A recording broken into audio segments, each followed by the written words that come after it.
Good afternoon, everyone, and welcome to another New South Wales Libraries event. We have people here from over 60 New South Wales Library, and I'm happy to see so many joining us. Hello to those at my own library watching today. My name is Melinda, and I'm the Library Services Team Leader at Picton Library in Wollondilly Council.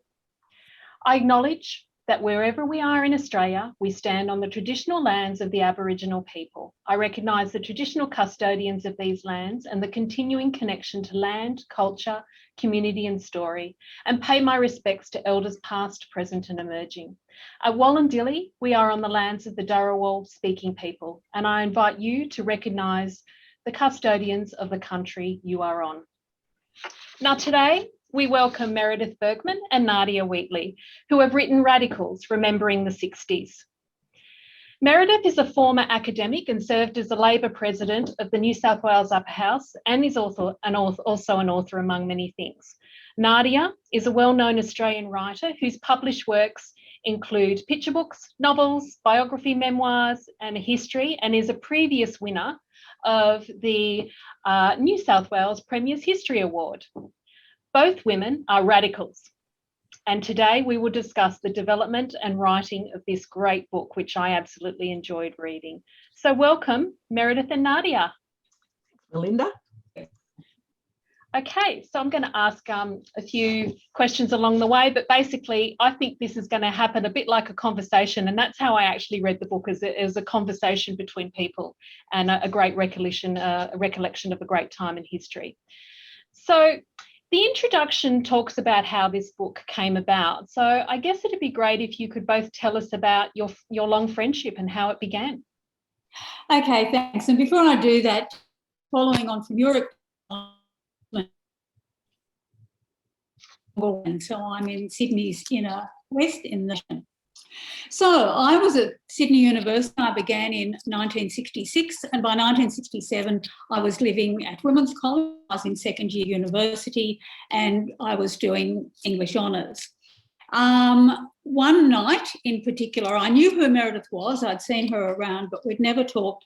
One night, or probably morning, probably about 2 or 3 in the morning, I went on a walk around college, some toast. There used to be pantries in all the wings, and there'd be some toast left at a toaster. So I was hungry. I'd missed dinner because I was probably on my perennial diet, and then I would want to eat toast at 2 in the morning. It was winter, so I was wearing a red Viella nightgown, a sort of shirt I'd made myself. And in those days, Ugg boots hadn't been invented, so I was wearing gum boots with thick socks. So I was making a very heavy galumphing noise as I was going down the corridor. Now, in women's college, we were accustomed to having college boys raiding. Drunken boys would race around and let off fire extinguishers and worse. So Meredith, who was awakened in her room, though of course I didn't know, all I knew was the door flew open and out came this woman who was looking surprised. Her hair indeed was appearing to stand on end. It was very fair in those days, almost silvery white and very fizzy. And I got a shock to see her, and I think Meredith in turn got a shock to see me. So very quickly I was in her room eating toast and Vegemite, and the friendship began at that point, probably because we were both misfits in the women's college ambience, which was very much around getting an invitation to one of the college formals of the boys' colleges, which neither of which Meredith or I, for different reasons, were very good at. So I'll let Meredith pick up the story from that toast eating point. Well, I did think it was must have been the boys raiding us, because it was this heavy thump, thump, thump down the corridor. And I, of course, was awake struggling with the English romantics, because I was doing English honours at the time and really, really having a hard time with poetry. And I opened the door and there was this weird-looking girl in a red flannel nightie and gumboots.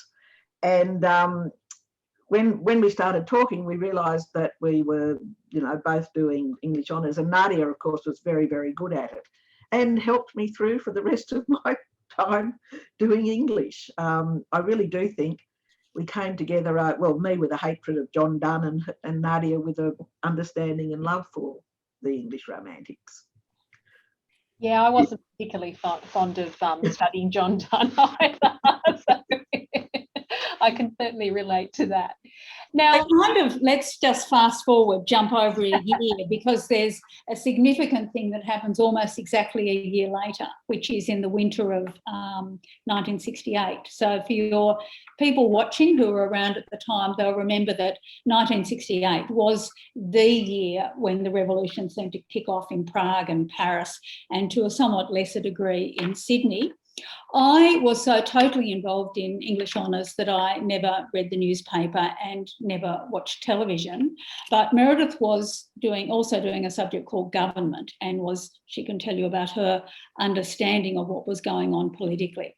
But it was Wednesday the 19th of June, and Meredith came into college lunch and said that she was going on a demonstration downtown. There'd been a student meeting earlier in the day, and it had been decided very mildly that a group of people would take a petition down to the Minister for Labour and National Service, the Minister for Conscription, and they were asking for some people to go along and be standing or sitting in Martin Place outside the office when that petition was delivered. So Meredith had been involved for 3 years in student politics, but hadn't gone on a demo. She asked if anyone would like to go with her, and I, without thinking, heard my voice saying, "I'll come." And so off we went to the bus stop, and on the way from Women's College to Martin Place, which is only about 10 or 12 stops in the bus, Meredith filled me in on the history of colonisation and the war in Indochina. So I was a completely ignorant demonstrator at that first demonstration. And the interesting thing is that until I read Nadia's chapter in the book Radicals, I mean, we wrote it all, but this chapter about her own radicalisation, until I read that, I didn't realise that I'd been so important in her radicalisation. I'd totally forgotten the incident where I had asked, did anyone want to come to the demonstration with me? And so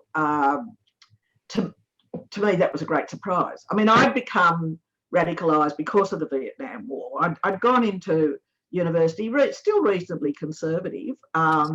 You know, my mum thought that Sir Robert Menzies was a great man, you know, all that sort of thing. So, but I had become shocked by the fact that our government was sending young men overseas to kill and be killed in a war that I ended up realising we shouldn't have been involved in. So to me, it was very much about Vietnam and the killings that radicalised me.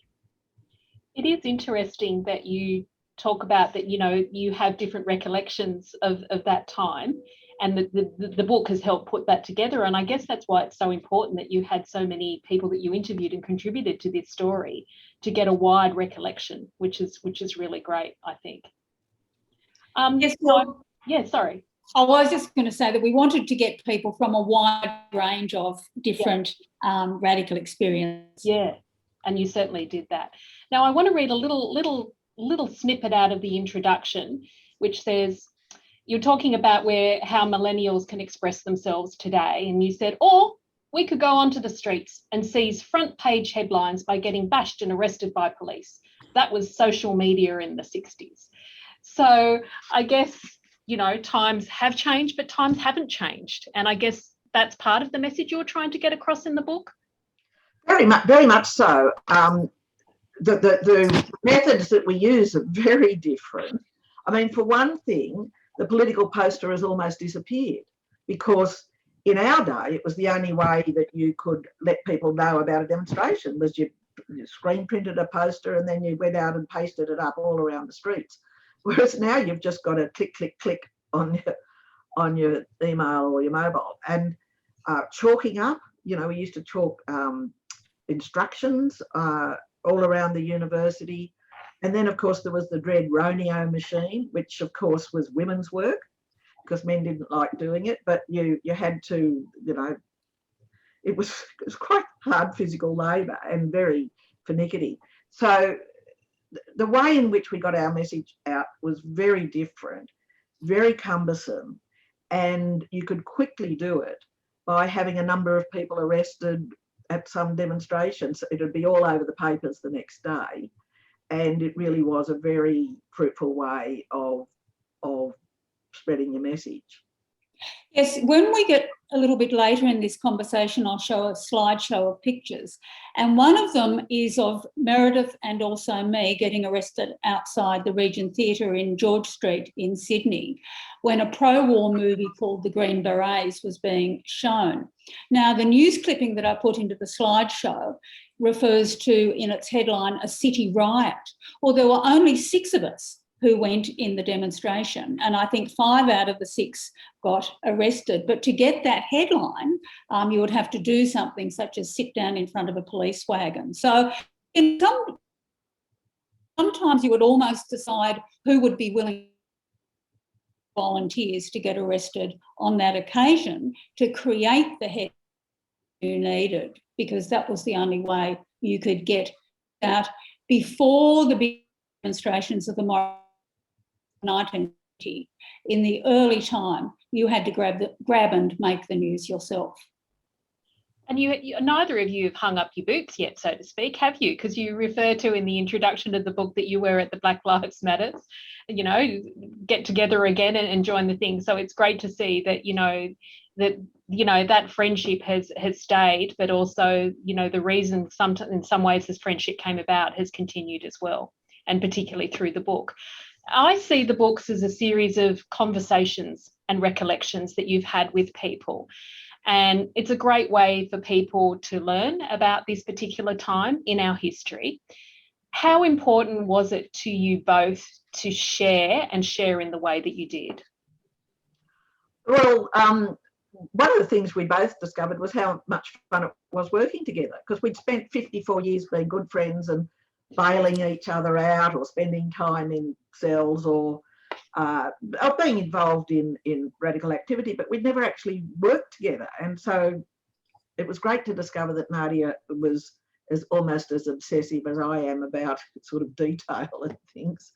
But the other fun we had was meeting up with the people we decided to interview for the book, because some of them were sort of hero types that we'd never met, like Ryan Laver from Brisbane or Albert Langer from Melbourne, because in those days you didn't move around much because the states were almost separate countries, and our cars weren't good enough to get us to Melbourne, and you couldn't fly because it was too expensive. So we did meet up with some of our old heroes, but also we decided to interview people that we knew would be terrific to interview, like Gary Foley, of course, and Gary Williams, another great Aboriginal activist, and Bronwyn Penrith, another Indigenous activist. I mean, they were, to start off with, just people we chose.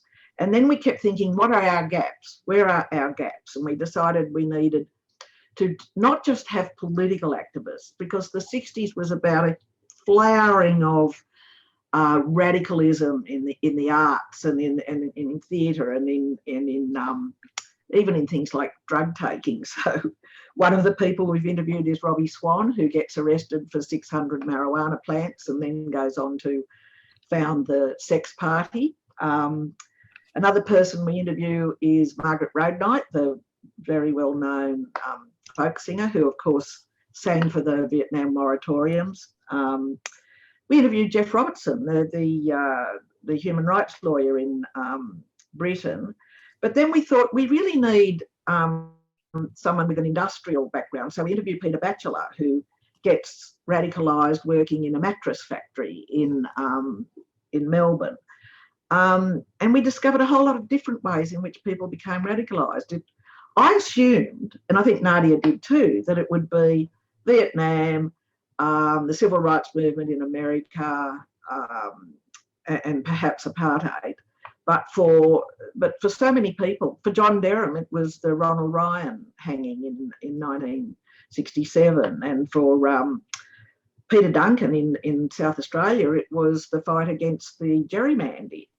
So everyone had different things that radicalised them, and for we even interviewed LSD Fogg, the famous, I don't know what, lighting and Light sculptor. He's a light sculptor, the light and mist making machine guy, who was fascinating, but he was talking about stuff we knew nothing about. And I had to go off and read a lot about Castaneda and transcendental meditation and all those things, which was important because they were an important part of the 60s, but they weren't part of our experience. Just picking up there on your reference to conversations, which is really nice. One spin-off from the book has been Conversations Continuing. And of course, today is a really great example. And we're hoping at question time that some of the people listening in will come back with bits of conversations. We've had people remembering things that we've forgotten and sending us emails. And recently we had a very large launch here in Sydney, and we're going to have other launches maybe in Melbourne and by Zoom in other places, so that people have been really making connections, and that's one of the really important things about it. But the conversations that we had while we taped them, I just want to say that they're not just plonked onto the page like oral history interview transcripts. We wrote separately. So though this is a collaborative book and we did nearly all the interviews together, we separately divided up the chapters. So I would write about Brian Laver and Albert Langer, and Meredith wrote up Geoffrey Robertson and Peter Batula, for example.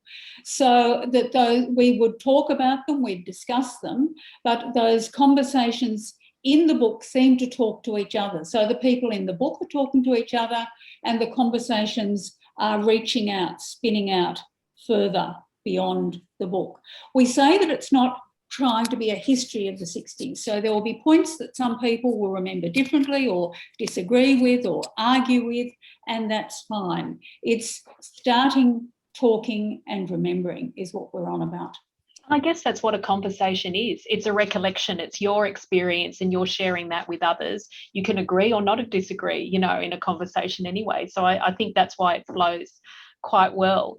So you talked about, you know, kind of how you got to who you chose to interview. Now, obviously, some of the people you hadn't met before, and Meredith, you touched on, you know, you learned some new things. So in the wider sense, what did you learn from those that you hadn't met before? You talked about some things in the time that you didn't know, but was there things about, oh, gee, I didn't know that happened. I need to write about that. It wasn't so much events or facts, but it was working out what radicalised people just was so interesting to me. And I think one of the most interesting things said to me was when Gary Williams, the Gumbaynggirr activist from northern New South Wales, I was talking to, we'd been very involved in the anti-apartheid movement together, and I was talking to him about Vietnam and everything, and I said, well, surely you went to Vietnam demonstrations. And he said, no, he said, I thought about that as a white man's war, white fella's war. So it was really interesting that Vietnam had not had the effect on him that it had on us, but yet he immediately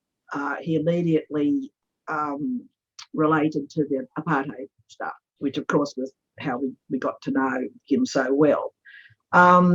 Jeff Robertson wasn't terribly thrown by Vietnam either.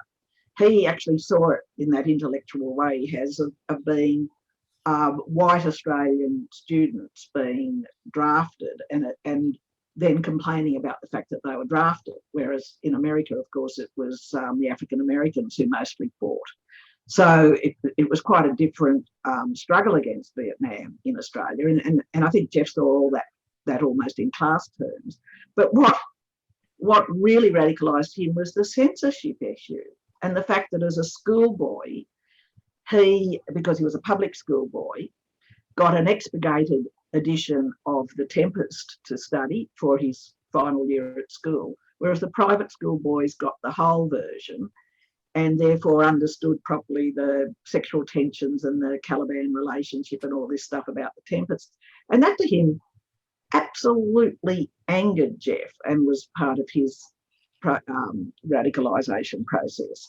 And as I've said, for the South Australians, a lot of it was about the shocking gerrymander in the state. So I think that was a real surprise to me that other people's radicalisation process was very different to mine. I assumed they'd all be. And John Derham, for instance, gets radicalised by the English playwrights and didn't really know much about what was happening in America, whereas I was totally focused on the American experience. Yes, similarly with the people I talked to me, Brisbane had always been another country, and tennis was always very much another country to me. So a lot of surprises for me in interviewing Brian Laver, who, as well as being the anarchist student leader up at Queensland University, or one of the student leaders in the 67-68 period, was also a university blue in tennis, and is indeed from the famous Laver tennis family. But what I discovered was happening in Queensland was that before they could go out and demonstrate against the Vietnam War, they had to win the right even to march on the street. So the early demos up at Queensland University in 67 show people marching out there's film clips of them.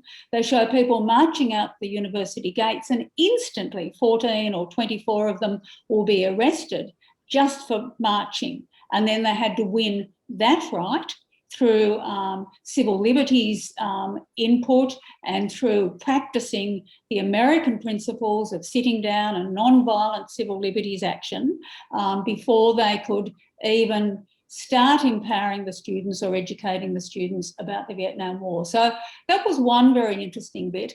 Again, in the terms of different things that radicalised people, we both interviewed the artist Vivian Binns, and then I followed up with her privately and wrote up her story, which is a very interesting one. Vivian is maybe a little bit older than some of the others of us who were classic. In 1967, did an art exhibition that absolutely shocked the art world with a metre-high psychedelic coloured picture of a vagina surrounded by teeth. And in the feminist art in Australia, this appears in 1967, and there's nothing else 1975. So Vivian was very much a forerunner in the feminist art world. By 1968, although her mentor had been the artist Mike Brown, in 1968 she lesbian identity, which she's been very clear about ever since. But while she got involved with Camp Inc., she did involve with the early nation movement, which is very, very interesting because she saw it as something connected with university. And she hadn't been at Sydney University, she'd been at the National Arts School, but also she'd moved on. It wasn't until 1975, through the women's art movement, that she overtly connected with women's liberation. So again, you have people's timing and involvement coming at different stages, and sometimes surprisingly early, or sometimes picking up a little bit later. I guess for talking to the people that you already knew from past, engagements with, what did you learn from those that you already knew, or was it like a bit of an old reunion? And I've talked to Meredith and Nadia about this when I read the book. I had a bit of a chuckle of the meeting with Jeffrey Robertson that, it was at the opera. You had a bit of drinks beforehand, a bit of a discussion beforehand, and then Jeffrey left you before the end of the opera and left you there, Meredith. Yes, well, my relationship with Jeff has always been a bit like that, and I was shocked to discover actually that he's only about 6 months older than me, because when I arrived at university, he'd already been there for a couple of years. And he always struck me as being about 30, whereas obviously he was 19 or 20. And for instance, my particular radicalisation, that here I was worrying about Vietnam and sweating about the deaths and the draft and everything. And I wake up one morning and think, I know, I'm a socialist. And I raced into uni to tell, and I saw Jeff at the end of the corridor, and I said, Jeff, I'm a socialist. And he said, oh, don't be silly, Meredith, we're all socialists, So he was quite reasonably patronising towards me from when I'd known him. And but we were very good friends, and we did a lot of fun things together. But when I asked him, could we interview him for the book, he said, I've only got I've only got time to see you in the intervals of La Traviata. And so I said, oh, that's all right, I'm happy to go to the opera. So we trot off to the opera, and we sit at the bar, and I think there's 3 intermissions in La Traviata. So, you know, I had plenty of time to interview him. And it was going really well. And he was beginning to, we'd had a few champagnes, and, you know, it was going well. And he was beginning to strip mine his life a bit and talk about what had really upset him. And I really think in the end that what upset him the most was how badly public school kids were treated. I think his was a public-private sort of resentment thing going on. Anyway, so we're going pretty well. And at the last intermission, he says, oh, I've got to go home and do some prep for Lula, you know, the president of Brazil, who had been put in jail, and Jeff, of course, was defending him as always. And I said, well, I'm not leaving now. I said, I want to see the end. This is the first opera I've been to for 20 years. So I went back into the opera on my own, and unbeknownst to us, someone had taken a photograph of us arriving at the opera and had said, oh, Meredith Burgman and Jeff Robertson are at the opera, and had sent out the photo into the Twitter sphere.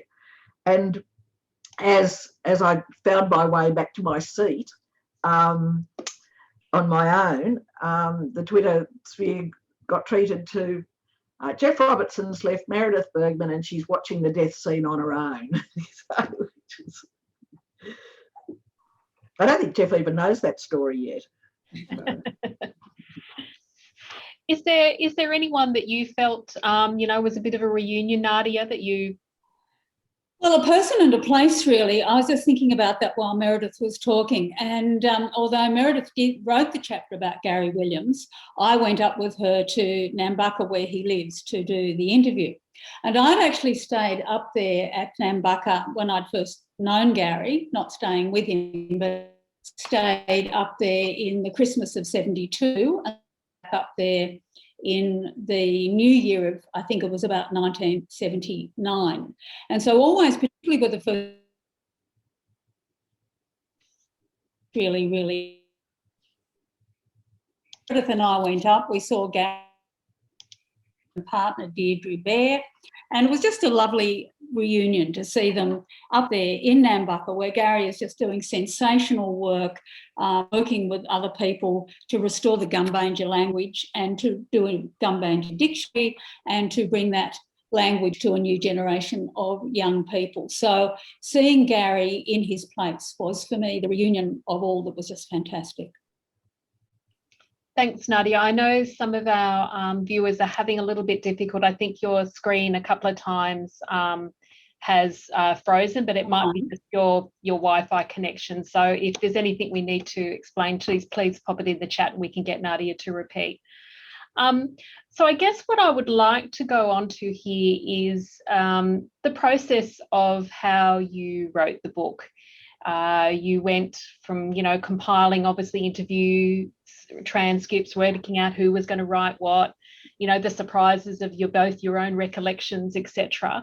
So I think, Nadia, you actually have a presentation you'd like to show everybody online today of the process. That would be great. Well, it's not the process of the book. It's just a series of slides of the 1960s. So if people are a bit patient while we do share screen. And so this is a quick run through pictures, not just of Meredith and me, a few of us getting arrested, but also very much pictures of the people in the book, participants that we interviewed in the book. And I'll do it quite quickly, but I'll give a little commentary as we go through.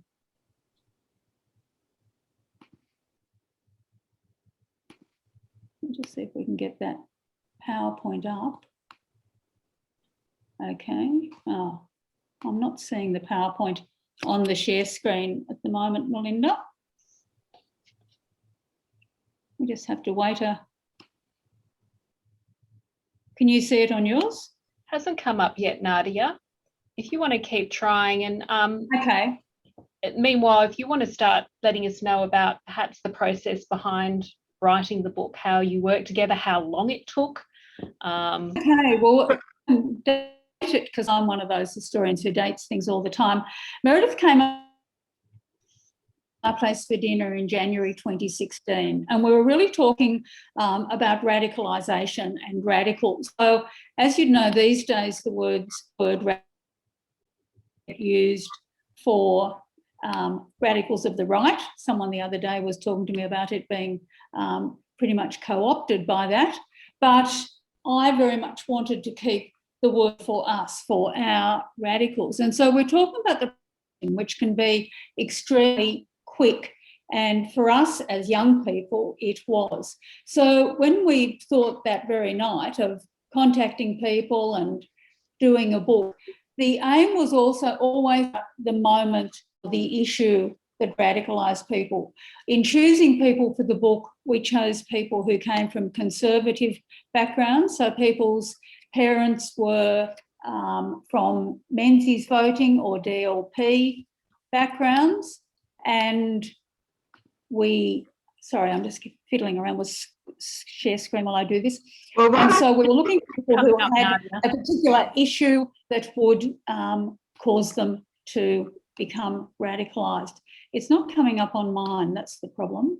See it? So if you just minimise your screen, you'll be able to go into your slide. Yep, if you minimise that, then I think you can see your PowerPoint there. Okay.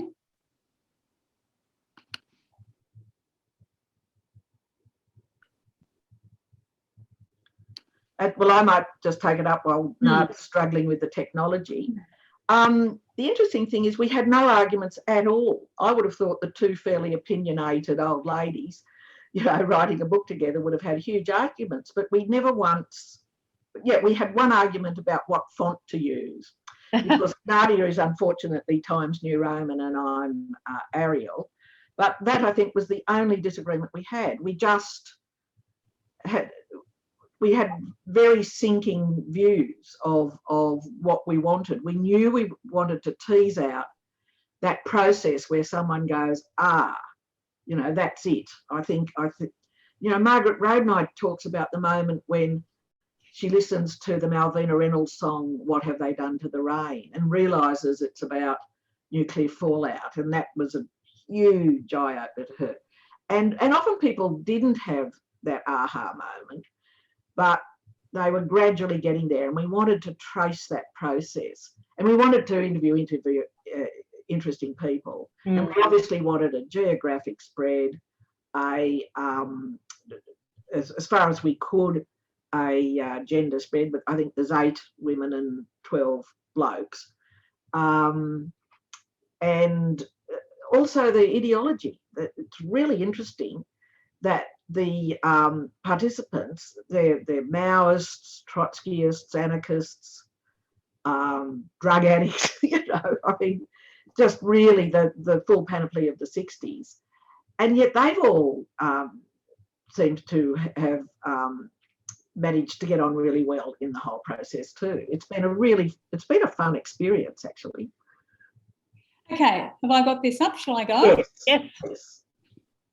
Okay, so here's Meredith and me wearing NLF badge headbands. So the NLF was the National Liberation Front, which was seen or regarded by the right as being what was called the Viet Cong, or the enemy. So it was the most or radical thing you could do was to wear that badge on you. Meredith being dragged out of a building in a sit-in, and me being thrown out of a building, actually the Liberal Party headquarters, in yet another sit-in. Meredith and I, as women's college girls, were allowed to wear jeans or slacks to university. So we always were wearing dresses.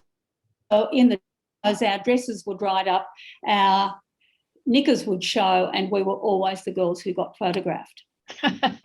Here's the war film Start City Riot that I mentioned before, that has a riot of all of 6 people. This is actually us getting arrested on that day. So this is on the Meredith alone, with a very senior policeman being cut with Chief Inspector Stackpool.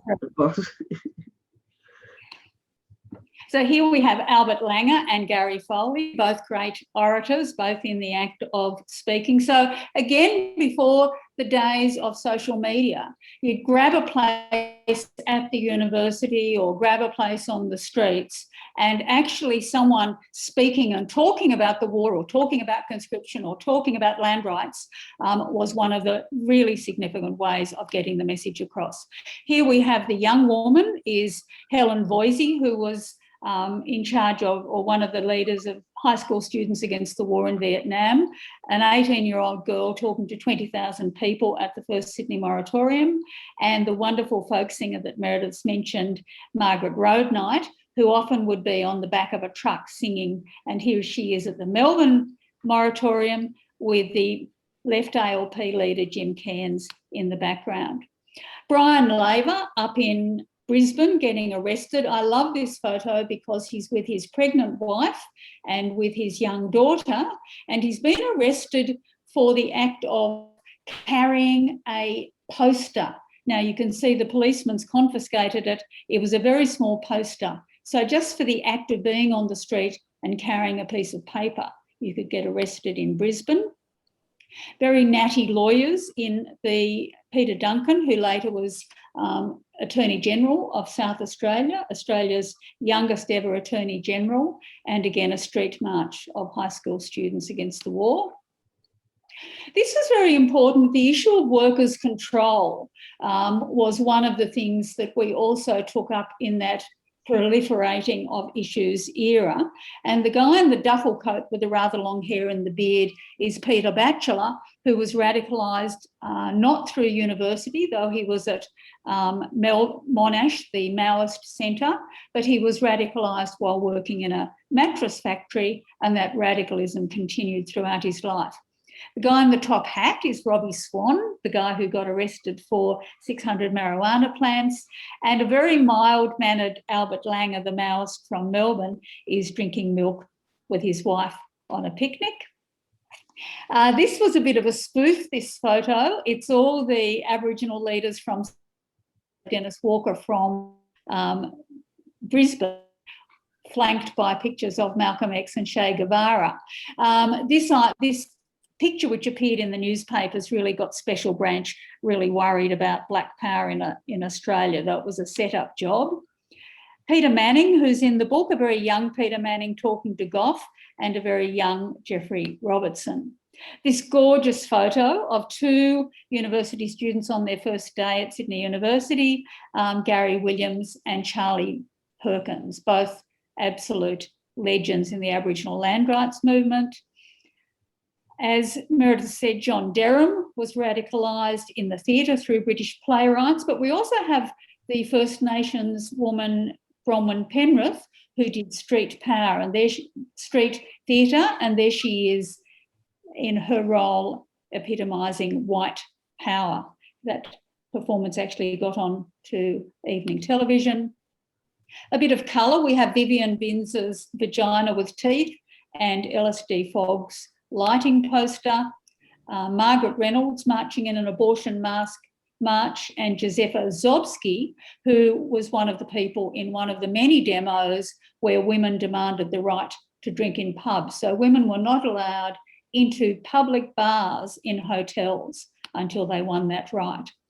A famous photo that went viral in those days of Gary Foley at the anti-apartheid movement, and Meredith being arrested in the anti-apartheid movement for something that Gary Foley had actually done. And there you have Meredith and me on Invasion Day 2020, both with our land rights umbrellas, still keeping up the struggle. And finally, the book title again. Lovely. Thank you for sharing that. Now, is there anything else you'd like to share about the process that you both used in writing the book, how long it took to write and get all those conversations and interviews happening? Well, it took about 2 years to write, and then of course we had to wait for a year. We handed it in February 2020, and then nothing really happened for a year because of COVID. But it went pretty quickly when we started because it was so much fun. And we'd think of a new person, and no one turned us. Did anyone turn us down? No, We didn't. no. Every time we asked someone, we'd think, "Oh, I hope they say yes," and they always did. So it was great fun, and we travelled to Brisbane, Melbourne, Canberra, Nambucca. Yeah, we got round a fair bit. It was great fun. And nobody objected to what we wrote in their pieces. From the start, we said that you've got complete right to say, no, you don't want that said, or you don't want this said. Absolutely no censorship from the left, We just, maybe a few commas or punctuation points got discussed. Nobody wanted the content changed. Yeah, and even Jeff Robertson, and I've been a bit mean about him because that's what our relationship's about. And even he wrote back saying, "Oh, that's funny. Yes, you can keep that in." So everyone was very, very easy about what we said about them. Well, I guess from my point of view of reading the book, it gives me a true reflection of who that person is, what their beliefs are, and what they hoped in talking to you that would probably come out in the book anyway. So I guess it also shows that you were both able to capture something in those conversations with them that rung true with them. So I think that's well done to both of you as well. I guess, what would you hope that readers will gain from reading the book? For myself, it's sparked conversations with my 15 and 18-year-old sons. My 15-year-old had to actually write about someone last term, and he chose Charlie Perkins. So it was really good that then recently he was talking about, getting marks back and things like that. And I started to talk to him, and, it's like, "Oh, should I read this, Mum?" "Yes, you should." So, it's not just for an audience that you feel maybe lived through the times, but it's really... Well, until we went and interviewed Gary Williams, I didn't realise that his radicalisation had really been through Charlie Perkins. Because in second year university, when he was in a college at the time, and that was obviously not appropriate, he moved in with Charlie Perkins and his wife and little baby Hetty, I think it would have been, Hetty Perkins as the little baby in the household, and was very radicalised by Charlie, who was very much older than him, even though they'd both started university on the same day as the first Aboriginal students at I think any university in Australia in 1963. So, yeah, I think the readership that we're hoping for would be dual. It's people our age who want to revisit time and their memories, but really the most significant that I'm looking for is young people, so that when you say you've talked to your son, that's exactly the readership we want. So there's a great quote on the back of the book by the environmentalist Craig Rucastle, where he says, "To achieve the change we desperately need now, it's crucial to look back on how we got the change we take for granted." And so really I would like that comment to be sort of spun out by the younger readership, to look back at that time to see how these people became radical, why they did, and to see what methods they used might be usable today, even though we don't necessarily say you've got to go and write on the footpath with chalk, but there are methods of organising.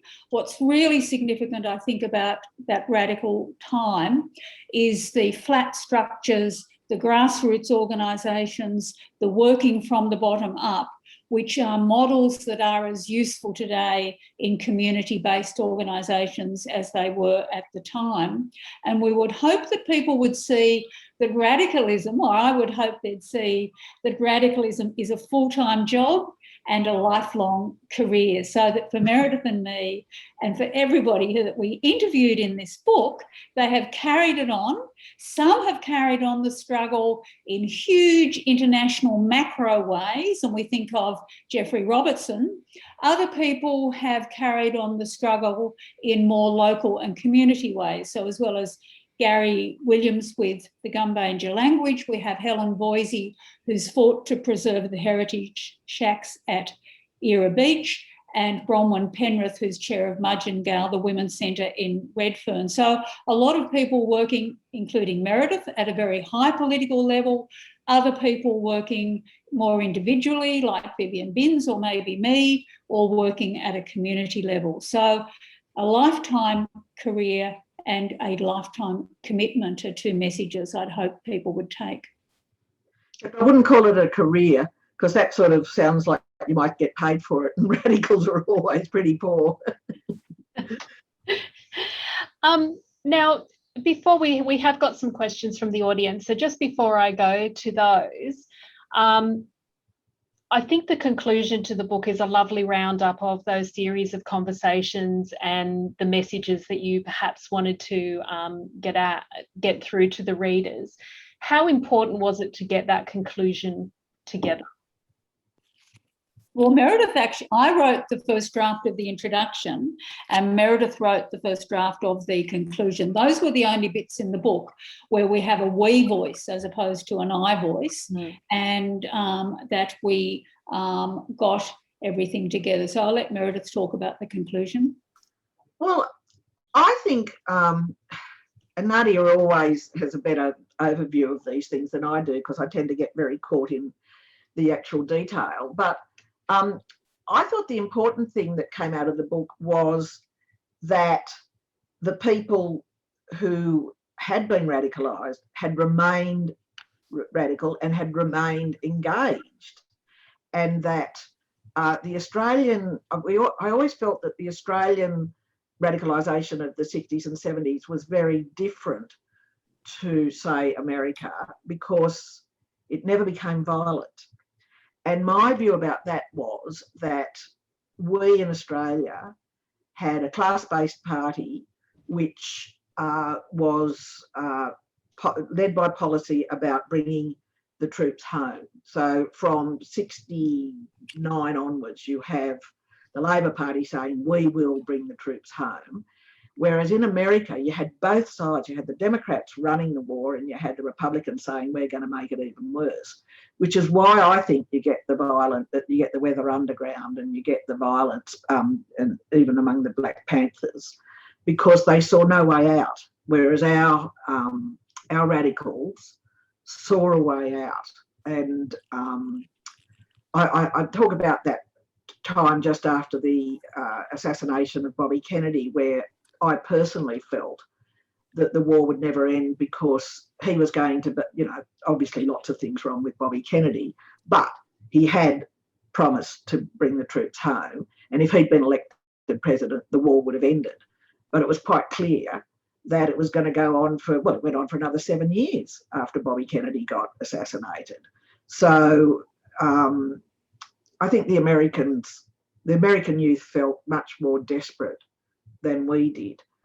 The other thing is that I thought it was really good the way the chaos and the radicalisation of Vietnam brought a whole lot of other issues to the surface, and therefore the radicals became involved in those other issues. And of course, there's apartheid and the big anti-Springbok campaign in 1971.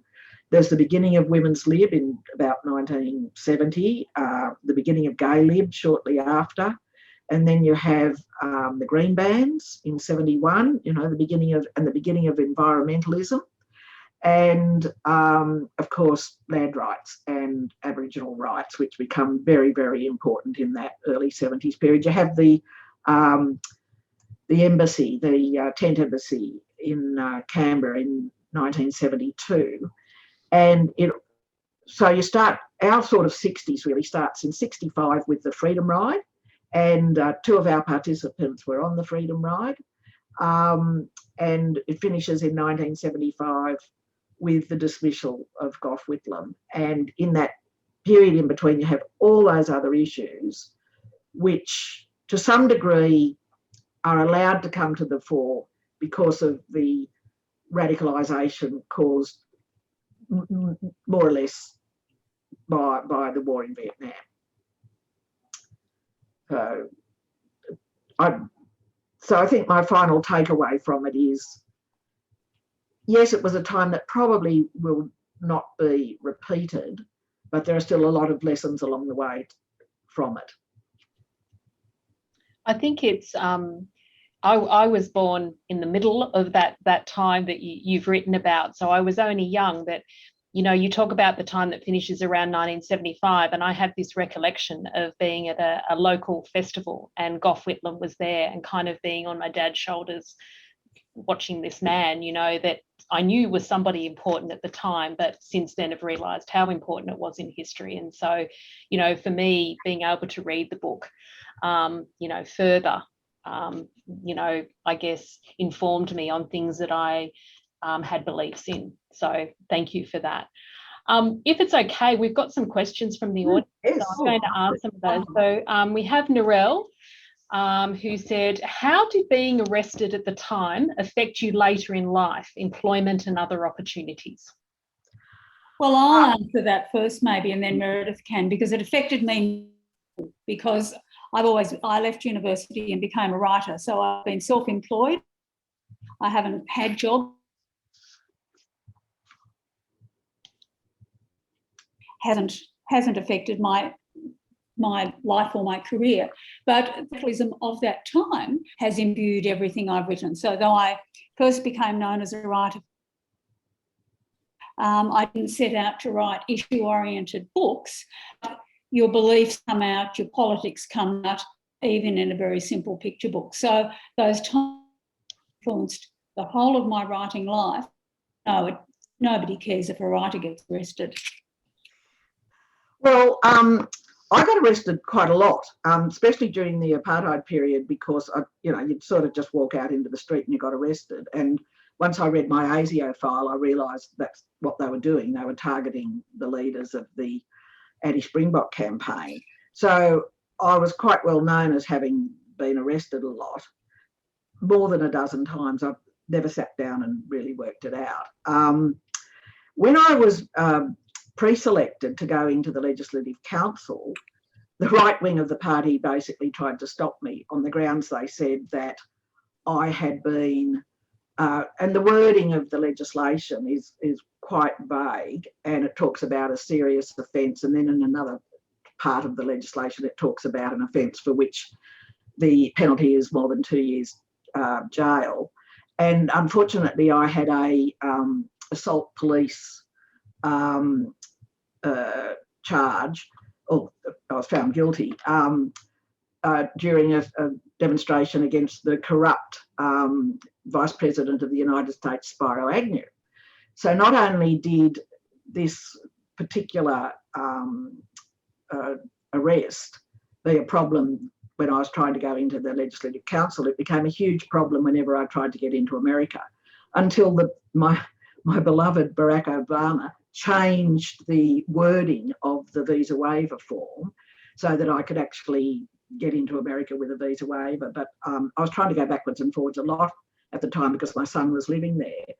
And I used to have to go down to the American consulate every time I wanted to get into America and have an interview. And each time I'd get ticked off by some fairly lowly official for, having demonstrated against their vice president. And I kept saying, but he was a corrupt, because he was sacked for corruption. I said, but he was a crook.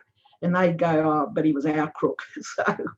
So it was a huge problem getting into America. And I know a number of other friends from the 60s who have had similar problems getting into America until Barack Obama changed the form. And I'd be interested to know if Donald Trump changed it back, because I didn't try to get into Trump's America. So yes, it had it, and of course the law students always worried about what effect it would have, and I'm sure if we'd had other, I was an academic and no one in the universities cared less, what you'd been arrested for. But I'm sure other professions it could have been quite a problem. Well, indeed, in the book, Peter Manning, who was at that time working as a journalist, spoke at the moratorium and went to work the next day and got the sack, was told, we don't want you here anymore. So some people suffered very badly. Brian Laver couldn't get a job for many, many years. So quite a lot of people did suffer for their radical actions. Narelle also asks, how many times did you get arrested?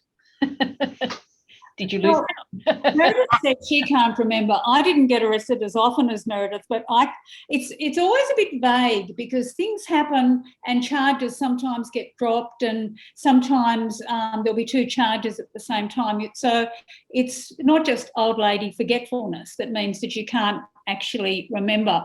My weirdest arrest was actually post-60s. In the early 80s, I was a member of a very small group called the Unemployed People's Union, which was protesting against the way Malcolm Fraser was treating the unemployed. And whilst I was in that group, I was arrested on the charge of malicious damage to salmon vol au vents and got sent to jail for 12 days for it. My lawyer, who is a very prominent academic, tried to argue that you can't be malicious to a salmon vol au vent, but I was sent to jail for 12 days nevertheless. I mean, what Nadia had actually done was dress up as a waitress and get accepted as a waitress, and she had the plate of salmon vol au vents and attempted to throw them at the Prime Minister. So she had been quite malicious towards. It was the Liberal Party. and if I had to put a number on it, I think it's 17 or 18 times. Okay, from Jen, what would you say have been the biggest, most lasting social impacts of the radical 60s in Australia?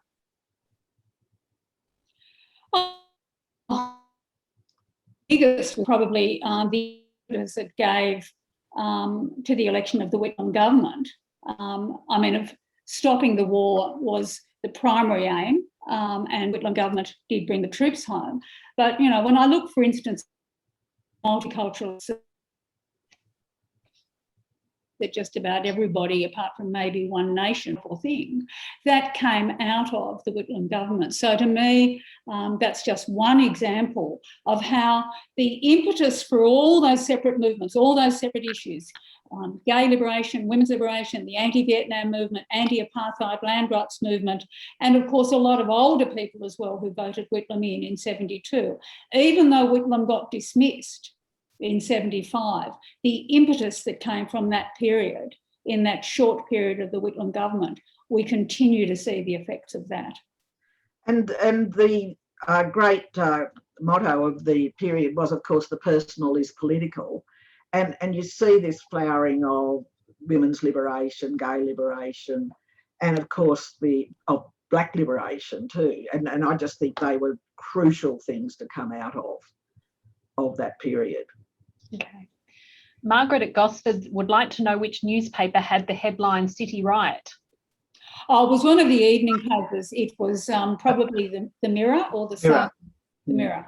Mm. Okay. Now, a buyer is asking, do we really know that Perkins and Williams were the first Aboriginal uni students? He says this person was at uni in the late 70s and had fellow students who he only later learned to be of Aboriginal background. And he's just wondering if there weren't other unacknowledged or even covert Indigenous students before.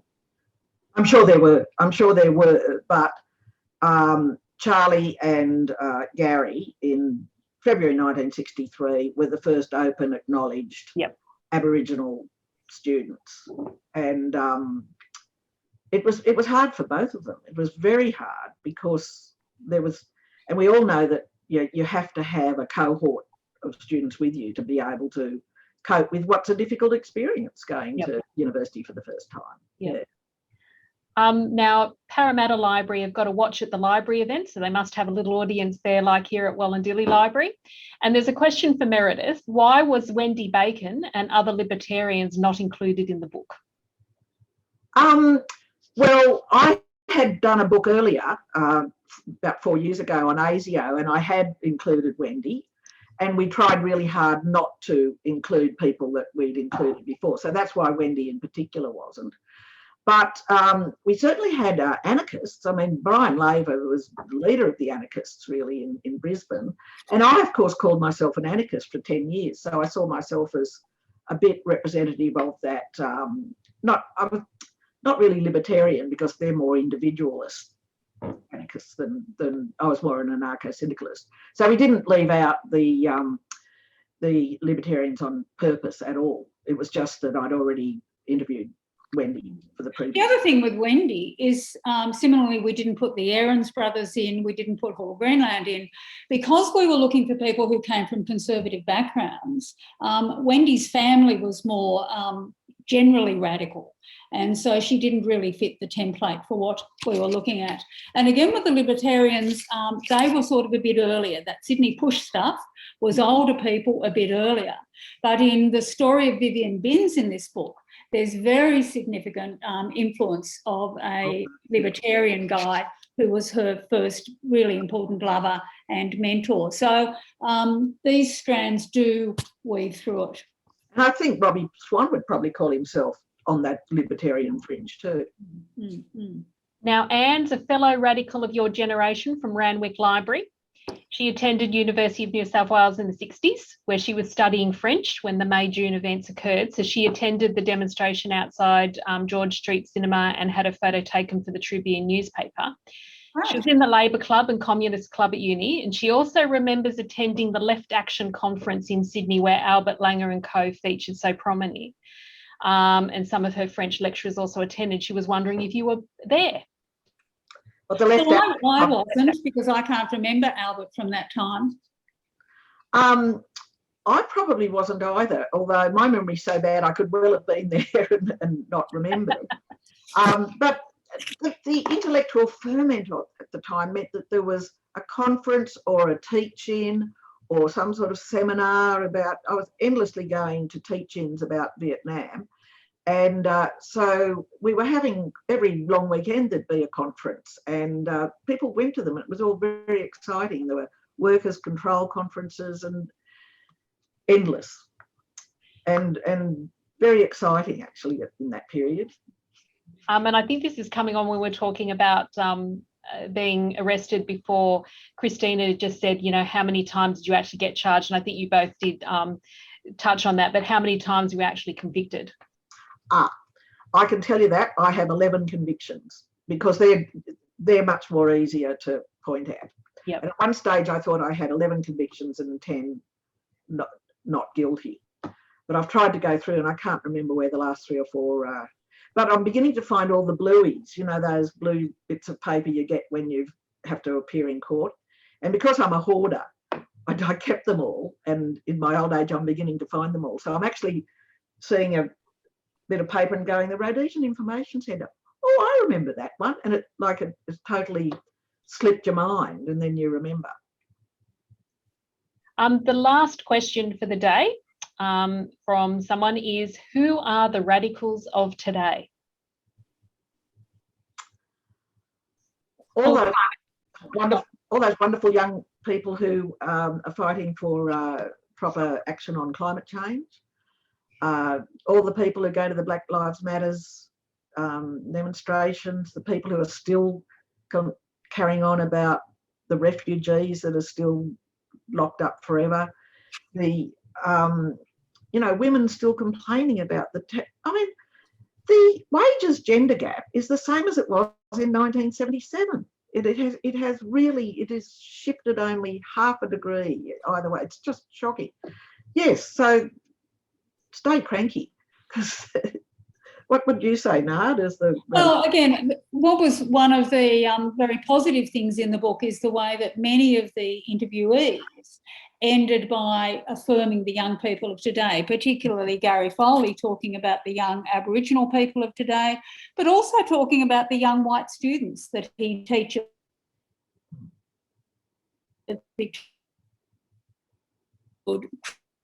So Albert Langer was looking at the future of radicalism. So yes, all of us are really talking about what the young people are. Just on an Australian framework, it's when we see young people around the world. I was traveling Europe in 2019 when the climate change demos were on. I caught one in Europe, one in Florence. All over the world, young people are getting very active again. Sometimes sort of more conservative commentators expect you to say, oh, the young of today are nothing like, we were and things. And it's just not true. The young of today are exactly the same. And then someone will say to me, oh, but you've got 20,000 people out there demonstrating against the Springboks. And I just say to them, look, if an all-white racially selected team came to Australia today, don't you think there'd be 20,000 people out there throwing themselves onto the ground? Of course there would be. And the same if we were sending conscripts overseas to kill people that, we had no business killing, there would be exactly the same sort of response as there was in the 60s. They were very stark issues in the 60s. Well, Nadia and Meredith, thank you so much for allowing me into the conversation about radicals. It's been a wonderful afternoon. We've had, I think, over 100 people joining us today, which has been lovely.